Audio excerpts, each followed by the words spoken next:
a fresh pint of Göss. British beer drinkers may not have heard of this brand, but Göss is no ordinary beer. This is one of the world's most sustainable beers. It's a beer that has been brewed with a 0 carbon footprint. Brewed right here, to be exact, in the village of Göss in Austria. Now, this brewery just behind me is about 150 years old, but in recent years it's undergone a radical transformation to become the world's first carbon-neutral brewery. The brewery's owner, Heineken, invited Edie to come and see this transformation firsthand.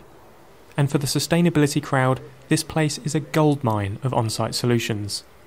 The site, which produces 1.4 million bottles of carbon-neutral Göss beer every day, is now powered entirely by renewables. Hydropower generates all of its electric energy, and thermal energy comes from a range of sources, including a 1 megawatt solar plant and a biomass district heating system developed in partnership with a local sawmill. And then there's an innovative new fermentation process, which now creates biogas from the brewery's spent grain to heat all of its boilers and to generate steam to clean bottles, which are then reused. But this low-carbon, resource-efficient transformation didn't happen overnight. It's a process that's been more than 10 years in development, and it has all been led by the vision of this man, Göss brewmaster Andreas Werner. When I met Andreas, he explained that the site's sustainability success is the result of step-by-step improvements, rather than focusing on an end goal from the offset. Look, sustainability is part of our daily work, and when you going towards being green, it becomes a little bit more complex. It's not only turning on the gas or turning off the gas. You have to combine different energy sources, and this sometimes needs decisions and sometimes needs steps for optimization.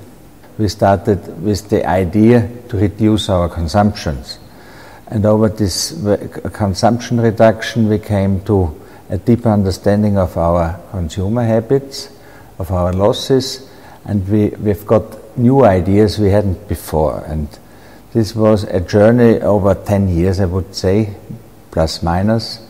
And it was a journey not constant. There were always breaks and always real new improvements.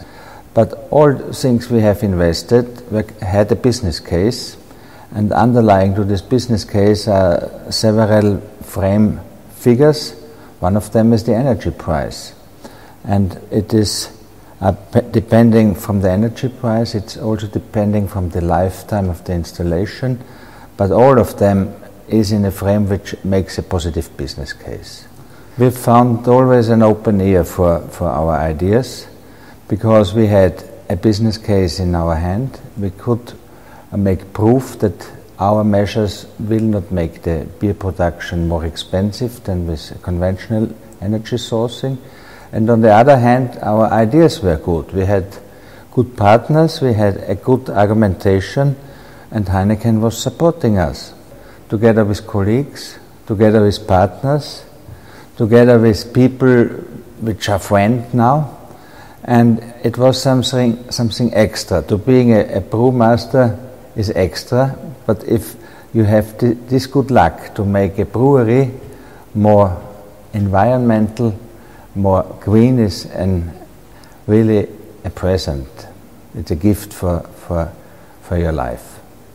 I then met with Heineken's Director of Global Sustainable Development, Michael Dickstein, who explained that this jewel in Heineken's crown is now being used as a shining example of what can be achieved across the business, as it strives for major reductions in emissions and big advances in the circular economy.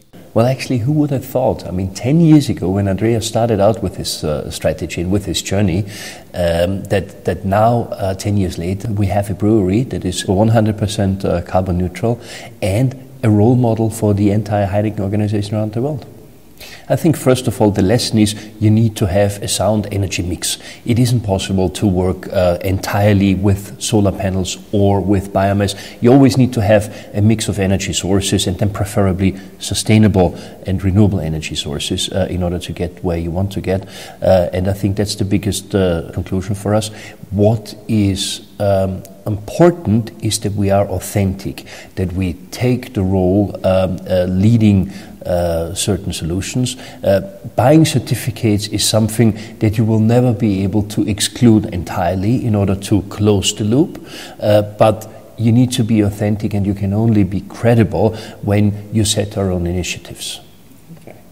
And I have here Heineken's sustainability report for 2015, and all of your sustainability strategy falls under that Brewing a Better World slogan. Within here you've got the 40% carbon reduction target for 2020. How far are you to reaching that target, and what's going to really be required to get you to that eventual goal? I think we have made major progress in the last couple of years to achieve our target of reducing 40% CO2 emissions in production. We are actually 1 year ahead of where we set our own targets. So I'm very confident that we will be able to meet the target by 2020. And we are now together in working groups and identifying new opportunities. We have already started thinking about the world beyond 2020. And do you foresee a time when Heineken as a business is carbon neutral, or perhaps even completely carbon positive? I think this is a very realistic scenario that is already in place in a couple of our markets.